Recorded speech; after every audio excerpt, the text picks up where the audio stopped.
Welcome to the Game Sense Football Podcast. I'm Ewan, and with me again is Nas. Hello. And okay, in today's episode, Nas and I will go back to the topic of Manchester United once again. We simply cannot ignore that 3-0 thrashing against Spurs. That was bad, wasn't it, Nas? Bad is an understatement. It was... Gary Neville said it was disgusting, and it's hard to disagree. Many words in the English vocabulary that we can use, but let's just stick with bad for now. And so for all you Manchester United fans, I guess we could all rant together, hug each other and cry. Not an easy listen. Maybe a fun listen for our Liverpool and Arsenal and Spurs fans. Yeah, for all you other fans out there, well, enjoy our downfall.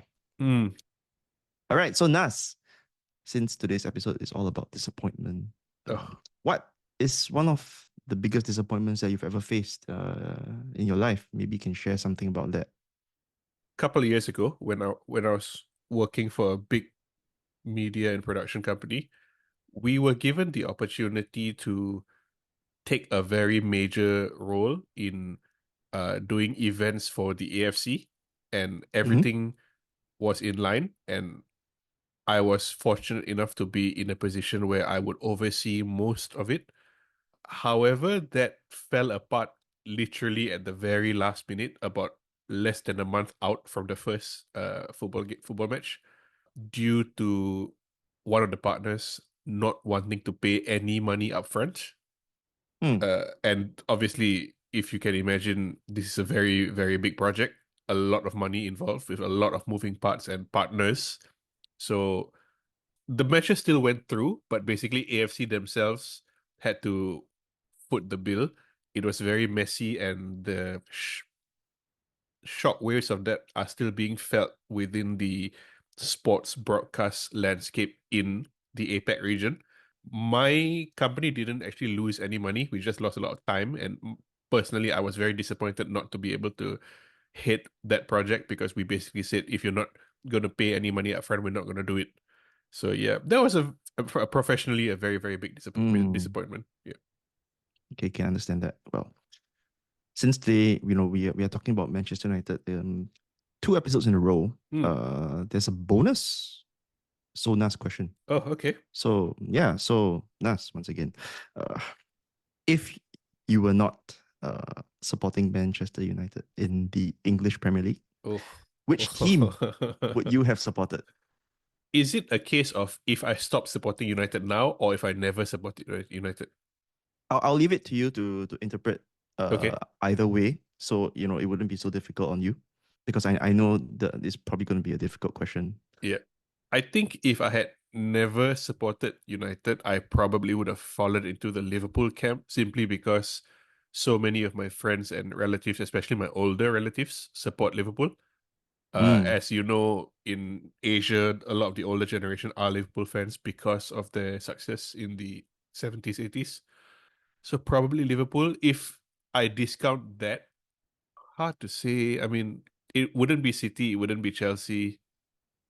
Maybe still Liverpool, just because, as annoying as they can be, they still play probably the best football in the Premier League. The most exciting football, at least. Yeah, okay, fair enough. What about you? Who would you support? Who would I support? Okay, so if I hadn't started on United, I may have gone with Newcastle, since it was during that time when Newcastle were actually one of the more exciting teams. Yes.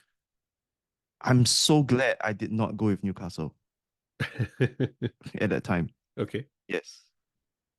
So if I were to abandon United now, which I wouldn't, of course, then what other teams look exciting to me? Actually, I would say Arsenal look pretty exciting, if you ask me.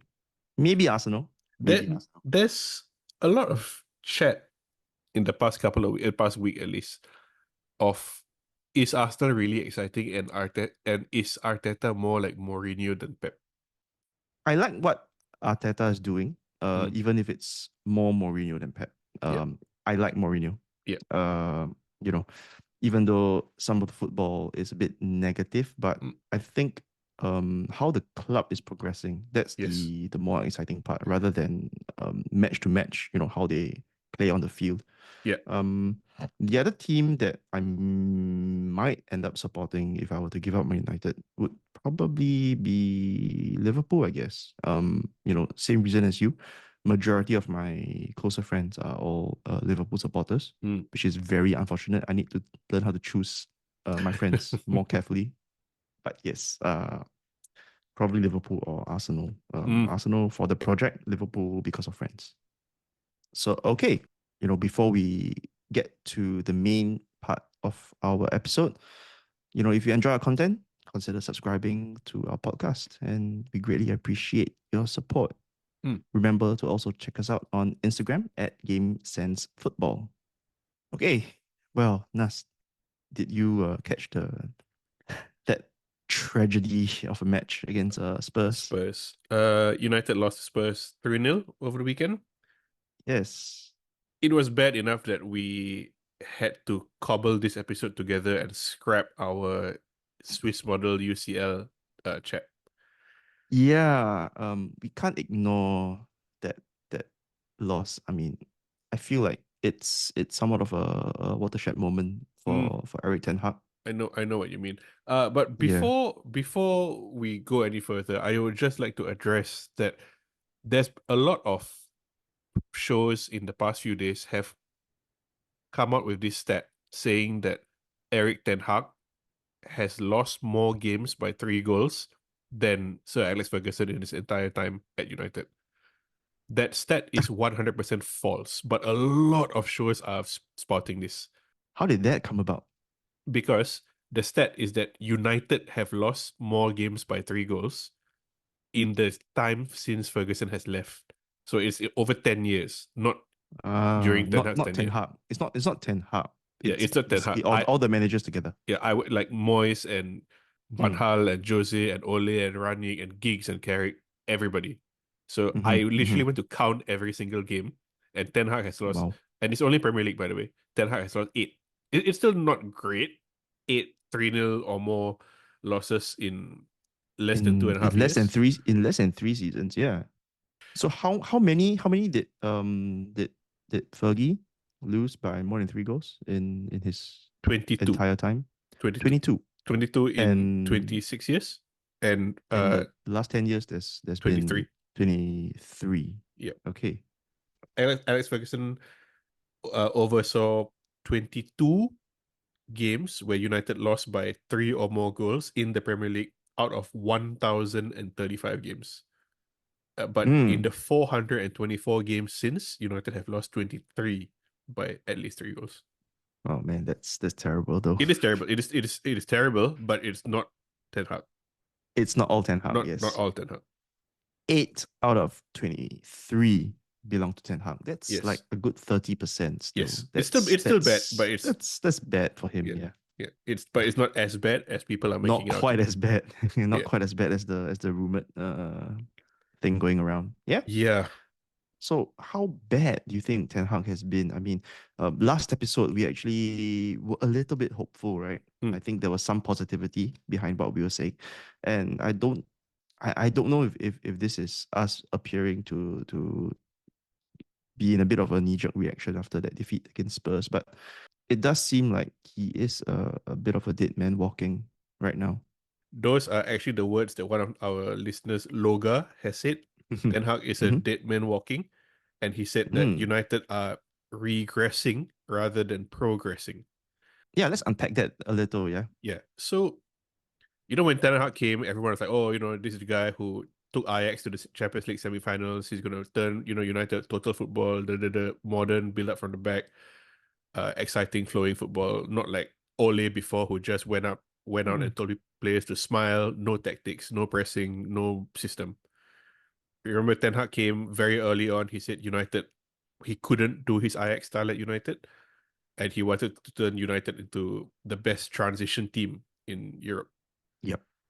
He definitely hasn't implemented the Ajax style, even though he's brought in half of the Ajax alumni. Maybe, with Ten Hag, it's too much system. Yeah, but so, okay. Loga thinks that United have regressed rather than progressed. So a lot of players have definitely regressed. I can't think of any player aside from Diego Dallo, and even that's arguable, who is performing better under Erik Ten Hag than they did under Ole. Maybe let's take a look at who, in the first team In the first team. has been playing under Ole, right? Yeah. Apart from Diogo Dallo, Rashford, Bruno, Bruno, Rashford, Rashford, Maguire, you could count. and Maguire obviously isn't the first choice now, but Maguire yeah. was important and played well under Ole. Remember when he was injured for the Europa League semi-final? Everyone was like, "Oh my God, Maguire's out. What are we going to do?" Mm, Yeah, De Gea didn't do well under Ten Hag. And again, I'm yeah. not saying this is because of Ten Hag, but he hasn't improved his players, and maybe they don't fit his system. Probably they don't fit his system. Rashford is a streaky winger at best. Bruno is a really like flair out of the blue off the cuff player who maybe isn't suited for a systems driven approach. Maguire isn't even first choice anymore because again Ten Hag wanted to play pressing high line. Maguire turns Yep. slower than an Yep. elephant. Maybe it's true to some extent, but not entirely fair as well. I mean, for Rashford, he performed really well in Ten Hag's first season. First season, yes. Yes, in fact, better than what he did when Ole was in charge. For sure. But right Yes. now, like Rashford has had a longer period not performing rather than performing under Ten Hag. Yeah. So I don't know. I don't entirely think that we are regressing rather than progressing. Mm. In terms of how the team plays, although the results haven't been great, Yep. but it does look like we are, well, at least in the earlier games, some of the earlier games this season, it looks like we had some semblance of an idea on Plan. how to play the ball. Yes. Yeah, yeah, yes, Definitely. and with Ten Hag, even though the execution hasn't been good, has been great, there is also a sense that there is some long term thinking behind what is being done to the team. In terms of a plan, I think Erik Ten Hag seems to have a better idea of a plan, although we will probably question whether he's the right guy to actually execute that plan later on. Yeah, so I don't disagree with you. 100% Erik Ten Hag has a plan, more of a plan than Solskjaer. But the two things I guess to look at is the plan actually a good plan? And is, like you said, Eddie, is he the right person to implement that plan? Because like one thing I love is rewatching the Avengers movies, okay? And there's one quote Marvel fans will remember.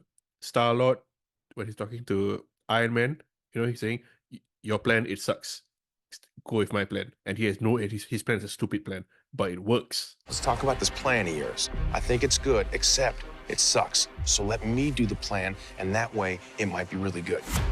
Is that what's happening with Man United now, where Ten Hag is the Tony Stark here, and he has an intricate plan that on paper looks amazing, but he doesn't have the personnel to pull it off, and maybe he doesn't have the charisma to get his players to do it. I think definitely, that charisma is lacking. You've seen it in interviews. Yeah. Basically, he's like a robot talking, right? Perhaps there is a plan, but you're right. It may be a little bit too complicated for the team, maybe, or it may be the right plan for a different team, basically, right? But not for this team. Either way, then is it not his responsibility to recognize that and make some sort of change? 100%. Yeah. The other thing, going back to what Loga was saying, regressing rather than progressing. The other way to look at it is it a case of United need to regress to take a couple of steps back to have long-term progress? Obviously, in the first year, United finished third under Ten Hag. That was really good. Last year was disastrous. This year doesn't look to be great. But when you look at Arteta at Arsenal, when you look at Klopp at Liverpool, they had a couple of years where they didn't do anything. A lot of Arsenal fans wanted Arteta sacked after 1-2 years. It doesn't feel like Erik Ten Hag is able to grasp why the team is failing, and that's the main concern for me. I think you're right, and one of our other listeners, long time loyal listener, such, he echoes that. He says that he thinks that Ten Hag is not the problem, but he's not the solution.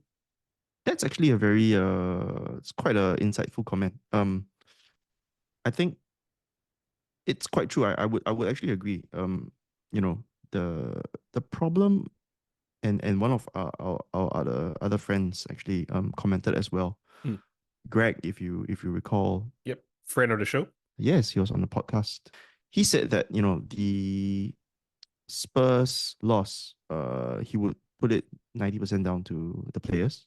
Looking at that, right? You look at the goal where Van der Ven runs the length of the pitch. Van der Ven, who by the way was in my team, the non-mination scheme, and when I picked him, remember what I said? He's so good at running the length of the pitch, full speed, passing the ball. Yeah, exactly what he did. So perhaps that shouldn't maybe that wouldn't have happened if he hadn't prophesied. He's done it before. He's already done it. That's the second time he's done it this season. He did it against, I think, Everton. But anyway, Van der Ven picks up the ball after, was it Rashford or Garnacho loses it? But again, losing it that high on the pitch isn't an issue. But he takes the ball, he goes past like 4 players. And on the other side of the pitch, Dalot doesn't track Brendan Johnson. Yeah. Van der Ven gets to the byline, crosses, Brendan Johnson scores. If you're the fullback, you don't track the winger, what can Ten Hag as a manager do to, like he can't be controlling Dalot like he's playing FIFA or EAFC. He can't be the one who's telling Bruno not to lunge at James Maddison's leg. Yep.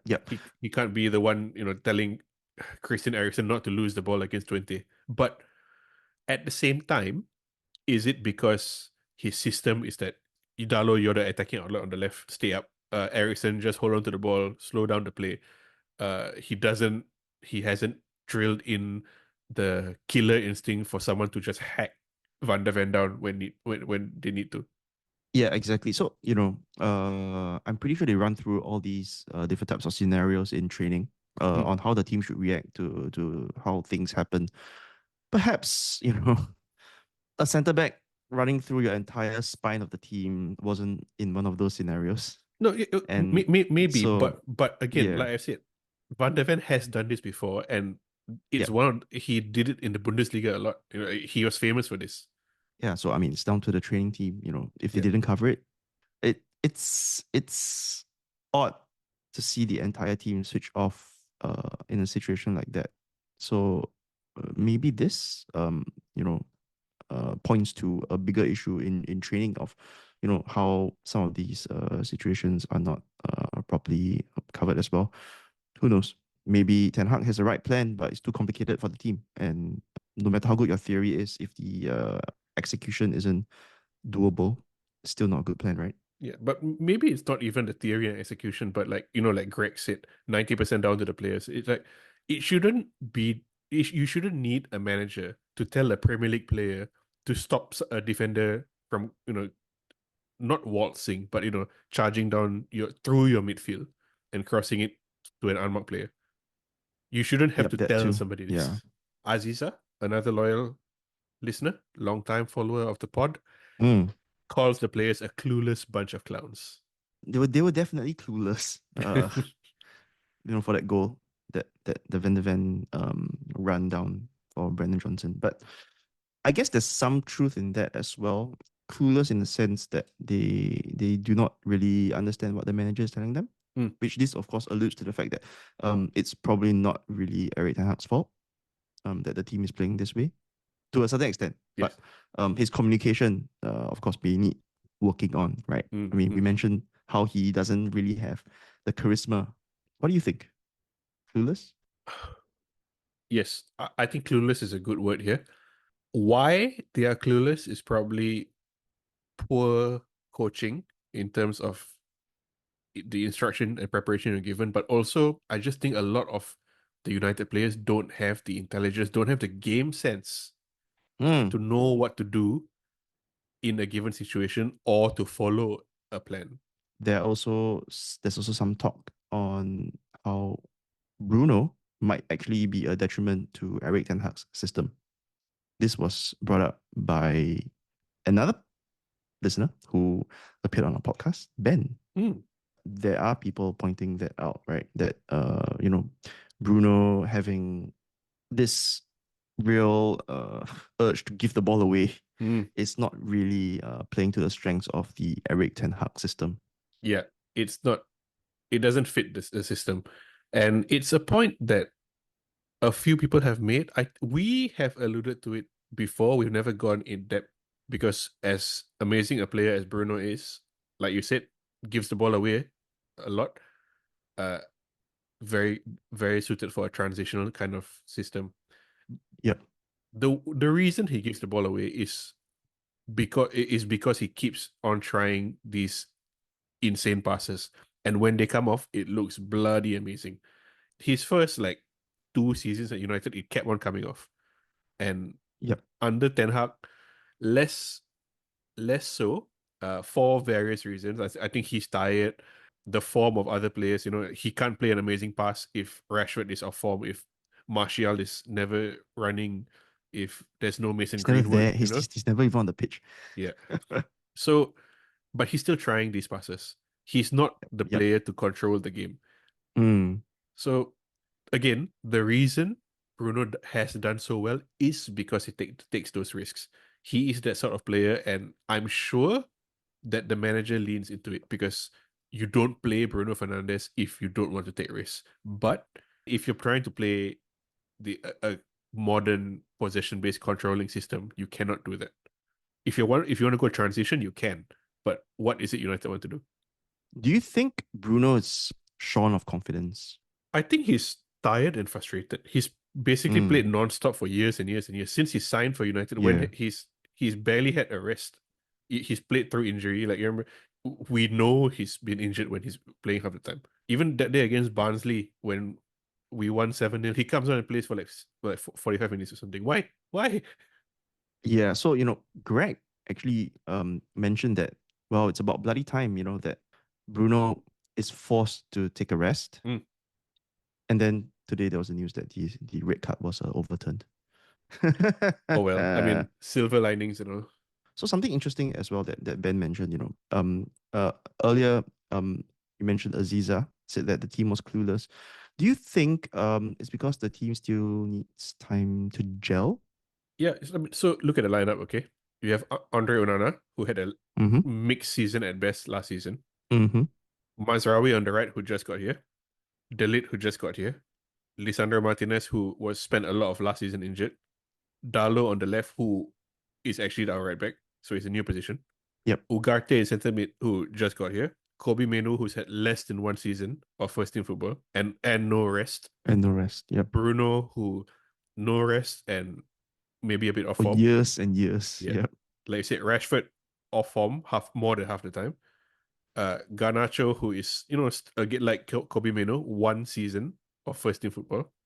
Or Ahmad, who, again, like we said last week, as good as a new signing. Joshua Zirkzee in front because Højlund is injured. Zirkzee, also new signing.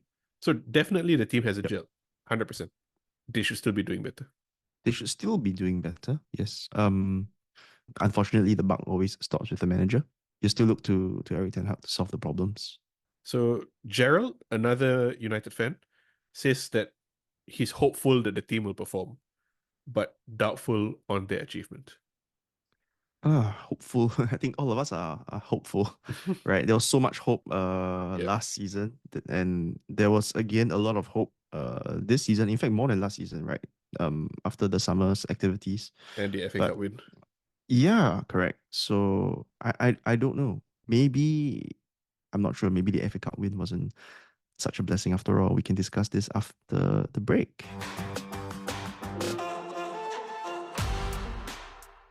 This is the segment that we've all been waiting for. Have you been waiting for this? It's once again Shirt-nanigans. Shirt-nanigans. Okay, so last week on episode 31, we did shirt number 31. We spoke about people like backup keepers and Bastian Schweinsteiger, I believe. Yes. So episode 32 today, and I think there's a very famous number 32, but let me go through United number 32. Let me go through some options, okay? Okay. You have Mam Biram Juve, you have Sam Okay. Johnston and Victor Valdez, again, two keepers. You have Ah. the young defender, well, he's not young anymore, but at the time, Craig Cathcart. Oh. I think he Oh, I went to remember. Wolves later on. I remember him. Yeah. We have a winger that never really made the grade, Bojan Djordjic. A couple more, but there's also Carlos Tevez. Carlos Tevez. Carlito. I guess of all the number 32s that you mentioned, most people's favorite would be Carlos Tevez. But of course, if you hold a grudge, you know, then maybe you wouldn't say Carlos Tevez since, you know, he left for City. Carlos Tevez was in your five-a-side team, right? He was. I like Carlos Tevez. Yeah, I mean, great player for United. Like him, Ronaldo, Rooney as the front three, and especially when Berbatov came in, that was such a good trio or quartet, however you want to look at it. I was so annoyed when he left. Yeah. So, you know, the thing is, when Tevez joined, I was wondering, how is this going to work? Right. He seems like a player that's very similar to Rooney. And with Rooney already there, how would they actually, you know, play off each other? And wow, but you know, play off each other they did, right? So good. So good. Yeah, I mean, just non-stop running up front with all the pace and power. That might have been United's best front line.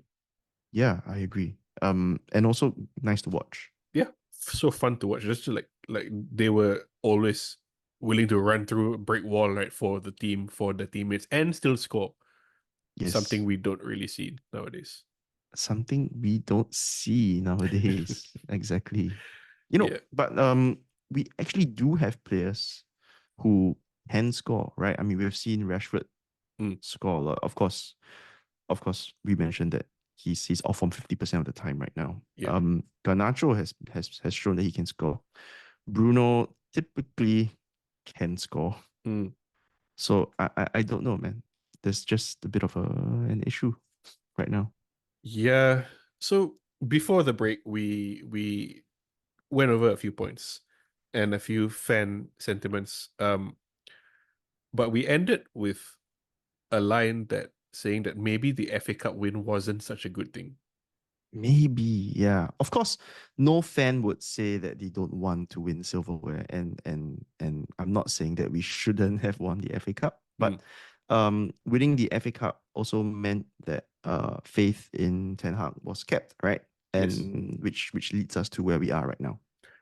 Yes. So I know what you're saying, and I think more than one person has echoed this, that maybe winning the FA Cup masked some major deficiencies, or at least maybe not masked. I think people knew that there were issues, but they were willing to overlook them because the trophy was very shiny. Yeah, exactly. Yeah. And when we spoke last season, we said keep faith in Ten Hag. Win or lose the FA Cup, keep faith in him. The reason that we gave was that, you know, he would probably be the right person to clear out the dead weight. Is there a difference between dead weight and dead wood? Because wood's heavy, you know. But okay. Anyway. We also did say something to the extent of how Erik Ten Hag should be given one more chance to show what his vision is capable of. Like, so, okay, so the question is this. Do you think, given more time, we will then go from couple good, couple bad to 5 good, 1 bad, or 5 good, 2 bad, that sort of thing?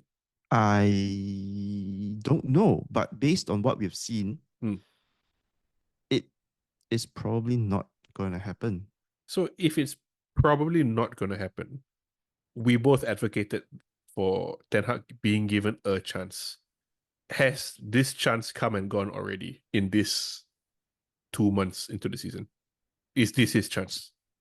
Okay, so I wouldn't go to the extent of saying that his chance has gone, but he hasn't exactly snatched onto this chance that so well. Winning the FA Cup obviously stayed the execution. but not it shouldn't be enough for him to keep his job. I mean, Van Gaal was sacked literally the day we won the FA Cup, right? Yeah, exactly. A bit unfairly, I would say, for Van Gaal. So Van Gaal was sacked unfairly. If Ten Hag is sacked tomorrow, Mm. is it unfair? I think Van Gaal's main problem was that his football was boring. Pretty unwatchable, right? But he wasn't doing results wise, I think, as badly as Ten Hag. I don't have stats to back that up, but I do believe Ten Hag has lost quite a bit. He has set some records, right, for like worst start to a Premier League season Yes. for United last year, I think. Yeah, Ten Hag actually has the best win percentage since Ferguson, but also a lot of losses. Like we said earlier, he hasn't lost 23 games 3-0, but he's got 8 of the 23 under his name. Yes, so he's got some decent highs, but plenty of lows as well. Yeah. If he were to be sacked tomorrow, maybe slightly harsh. Maybe slightly harsh. But I can see where it's coming from. The other thing as well, the options out there are not great, which I guess we may want to talk about as well. Yeah. So before we go on to those options, as you can tell, we have been canvassing opinions from United fans all over, and I have one last one from John, United fan. And when I asked him, "What do you give me a short line about Erik Ten Hag and United this season?" his answer is sack. Sack, just one word. One word, sacked. What do you think? Sack or no sack? I think you are right in that there has been progress, but I also agree with some of our earlier listeners saying there hasn't been enough progress. Like you said, it's inconsistent and it's hard to gauge what will come about through this Ten Hag experiment project. To me, he hasn't shown enough for me to say definitively that I believe in him. This is the first time I've ever said I have lost faith in Ten Hag. I mean, second time because I obviously texted you on WhatsApp yesterday. But, even my wife, who doesn't watch football, when she how did United do? Oh, we lost 3-0 to Spurs. It was really bad. Why do you still have Erik Ten Hag? So I have lost my faith in Erik Ten Hag simply because I want to believe in him, but he hasn't given me a reason to. But sacking him now, I don't know if that's going to solve anything. Yeah, so that's the main issue. Yeah, the alternatives are not much better. Correct. So I mean, they're two separate issues, right? Is Ten Hag the right guy for the job? Based on what we just said, probably not. But second question, right? Who is the right guy for the job? The odds in the UK for next manager, top is Ruud van Nistelrooy, who is assistant. Second is Gareth Southgate. Third, Thomas Tuchel. Fourth, Graham Potter. A few other names on the list are Eddie Howe, Zinedine Zidane. I don't think so. I don't think so. Roberto De Zerbi, Kieran McKenna, Ruben Amorim, who is the Sporting Lisbon manager, I believe, who was linked heavily to the Liverpool job. Isn't Thomas Frank on the list as well? Yes, Thomas Frank is on the list. Currently, same odds as Zinedine Zidane. There is one more name on the list, which again, same odds as Zidane and Thomas Frank, who I actually think might be an interesting appointment. It's Michael Carrick. Oh, Michael Carrick. Who is currently boss at Middlesbrough. Yes, almost got promoted to the Premier League. When he took over Middlesbrough, they were in the relegation zone, and he got one game away from getting promoted. He's very I want to say unproven at Premier League, but he actually was caretaker manager for 3 games for United. Won 2 of the games, drew 1 against Chelsea. Undefeated manager of United. Better win percentage than Ferguson, So. Actually, I like Thomas Frank. I mentioned him just now. Because I actually like Thomas Frank as one of the candidates, because he's proven in Premier League. He's shown that he has a good style of play, especially even with teams that seemingly have a limited ability. let's do this just very quickly. So we had that list just now, right? I'll give you the name. Tell me one thing you like and one thing you don't like about this manager. This potential replacement, okay? So Carrick, we've went through club legend, but maybe a bit unproven and no charisma. Thomas Frank, you said that he's proven, even with an unfancy team. What's the issue with Thomas Frank? Might be hard to prize him away from Brentford. Yep. I mean, the fact that he has a job, right, in the Premier League already. Zinedine Zidane.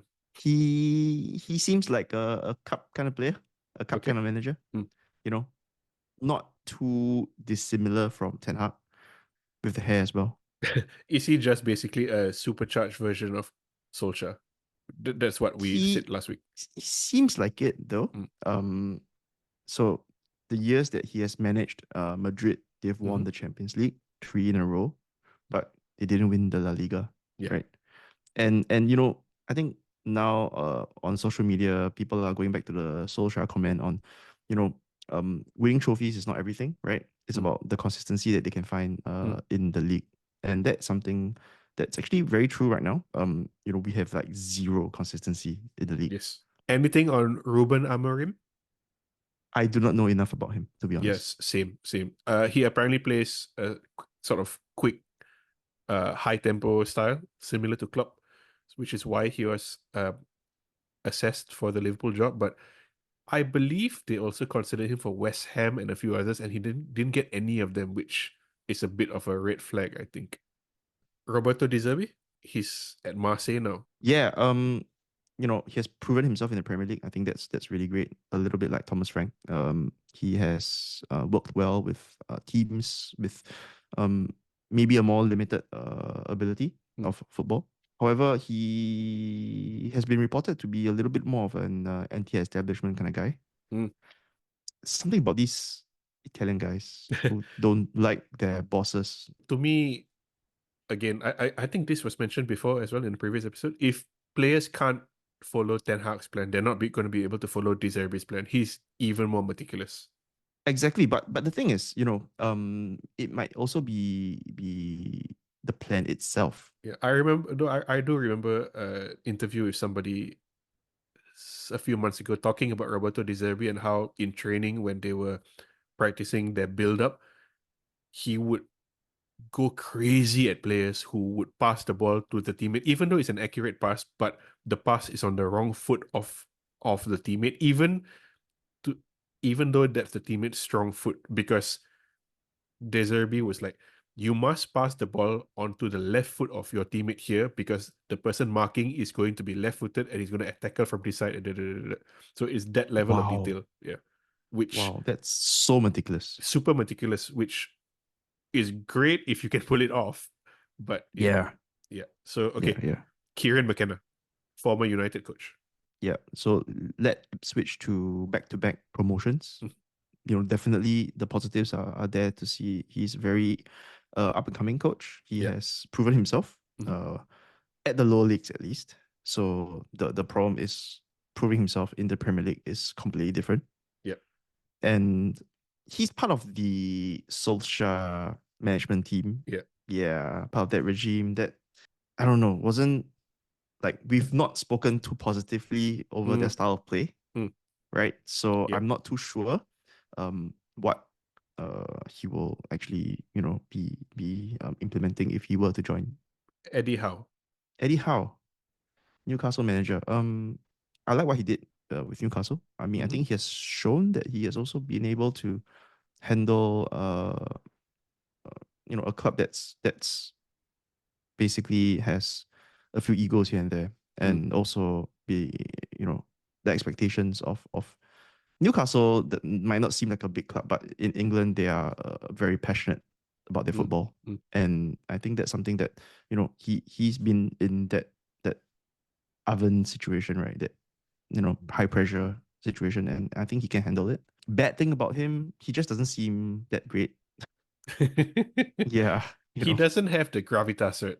Yeah, you know, he doesn't just come across as he doesn't come across as a very as a big manager kind of guy. You know, his character doesn't seem that big either. You know, seems like a gentle fella who tries to make himself bigger than he is. Seems too nice.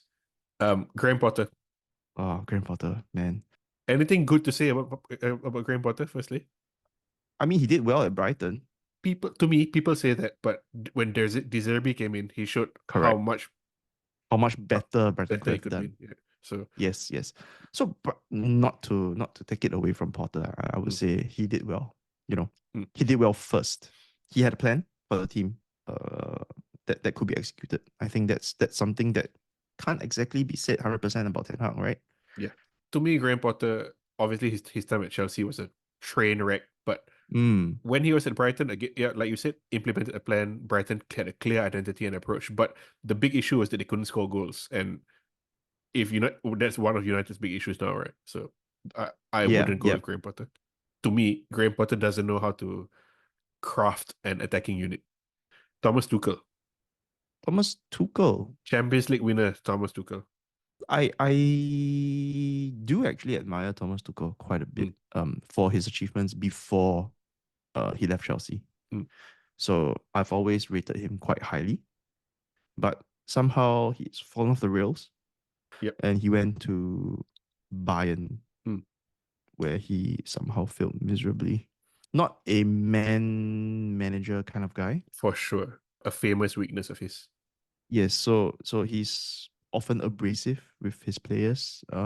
So that's probably a red flag, I would say. Especially when that's one of the critiques of Ten Hag, I think. I mean, let's be real, right? The current generation of players, perhaps a softer approach would help. Okay, so speaking of softer approach, Gareth Southgate. Soft guy, yes. I mean, his strengths reportedly are off the pitch, right? Like how he can stabilize teams and whatnot, It's very good man management skills, apparently. I mean, he does look like a nice guy, I guess. But we've spoken a lot about Gareth Southgate and his tactical approach. I think we don't need to go more on the boring set piece, Hurricane dependent Gareth Southgate. But the one thing I would say is that people say that he's good at building squad harmony and all, and that's been shown to be true for England. But managing a club day to day, as opposed to England, where you have the players once every few months, is very different. Yeah. With national teams, like, guys, we're just here for a month together. Yeah, just keep your shit together, okay? Exactly. And Ruud van Nistelrooy. He did well at PSV, right? Yes, PSV. But the guy's an ego problem. Not everyone would step down from being a manager to becoming an assistant manager. Something's going on behind the scenes, right? Yeah. And we know that Ruud van Nistelrooy, is a big ego kind of guy. Maybe he's been promised that, if Ten Hag fails, he will take over. That's what I think. He was, because he was brought in by Ineos and not by Ten Hag. And I would bet that Ineos tells him, okay, look, come in, be Ten Hag's assistant for 2 years. If in the 2 years we sack him and we are close to sacking him already, you will step in and you'll be given at least one transfer window and 6 months to do well. And Yep. In terms of his experience, it's not extensive. In fact, it's 100% in the Eredivisie. Yep. I guess Van Nistelrooy has a little bit more charisma and ego to deal with such a situation. But whether or not he can actually achieve what needs to be achieved is another matter altogether. So that's the list of the most likely people to succeed Ten Hag if he goes soon. This is according to the bookmakers. There are a few more. Sure. Joachim Low, former Germany manager. Xavi, former Barca. Max Allegri, who left Juve. Yeah. Mauricio Sarri, former Chelsea and Juventus and Napoli. Okay. Rafa Benitez. David Moyes. What? David Moyes, your favorite. So, okay. Obviously, there are many other managers who are available, but is anybody on this list you think a potential candidate? Can I just add one more? I mean, Ole is like, he's been like saying like, oh, he'll be happy to go back if they call him back. Personally, for me, on this list, the only name I could see doing well is Max Allegri, even though I actually don't like him. I would say I would give him the most credit for all the managers on this list. Joachim Löw, Sarri, not sure how they will fit into, the team. Max Allegri won Serie A in his first season with Milan and at Juve, but I mean, that was a long time ago. His first season was a long time ago. exactly, but he's also the one who chose to let Pirlo go on a free from Milan to Juve. And he's also the one to be fired for the strangest reason, right? Yes, for ripping his shirt off at ripping his cup, shirt off in the Italian and Cup. all that. So in a cup match that they won. We've gone to how this is like, I'm not gonna count, but it's a lot of names, and I don't think we're missing anybody obvious, because obviously we're not saying someone like Jurgen Klopp is going to come to United. No, I'm for sure Rafa is not going to come to United as well. I mean, he went to Chelsea from Liverpool. He's managed Everton. He's not coming to United. Come on. Yeah, probably not. There's a lot of names here, and earlier we said even if Ten Hag is the problem, getting rid of him might not make things better. Yep. Who is there anybody on this list that would objectively be an upgrade to Erik Ten Hag? So I would say this. Genuinely, Allegri might be an upgrade, but is it worth getting someone like him to come in? Because long-term planning might be an issue, right? And also given that, he's a bit more a manager, more linked to the past than thinking about him as a future. Let's say United this week we play Porto in the Europa League. Let's say we lose 2-0 to Porto. Let's say we lose 2-1 to Aston Villa, and Ten Hag gets sacked. Who is appointed? Van Nistelrooy. Interim. Yep. Yeah, I think you're right.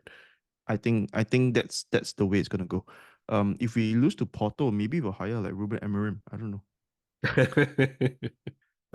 This is a painful.